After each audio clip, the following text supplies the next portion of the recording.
സത്യം പറയൂ. സത്യം. ഞാൻ ചോദിച്ചതിന് ഉത്തരം പറയാൻ. ഇതെന്താ കോടതിയോ? ആ, കോടതി തന്നെയാ. ഞാൻ ആരും കാണാതെ പായേന്റെ ഉള്ളില് ചുരുട്ടി വെച്ച 500 ഉറുപ്പ്യ എവിടെ? എവിടെ? ആ, അതാണ് എന്നോട് ചോദിച്ചത്.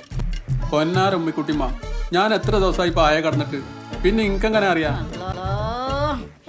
ഇച്ച് പായ കിടന്നോ പറമ്പ് കിടന്നോന്ന് ഞമ്മക്കറിയണ്ട. എന്റെ 500 ഉറുപ്പ്യ എവിടെ പോയെന്നാ ചോദിച്ചത്. അത് നിങ്ങൾ തന്നെ അറിയാതെ എടുത്ത് ചെലവാക്കിയിട്ടുണ്ടാവും. ഞാനാ 500 ഉറുപ്പ്യ? എവിടെ നിങ്ങൾ പറയണ 500? അതിലാകെ ഞാൻ കണ്ടത് 50 ഉറുപ്പ്യ. അങ്ങനെ വരട്ടെ. ഇപ്പൊ എനിക്ക് ഉറപ്പായി 50നെ 500 ആക്കി പറഞ്ഞത് ഈ ഉമ്മിക്കുട്ടീന്റെ ഒരു കൗസല.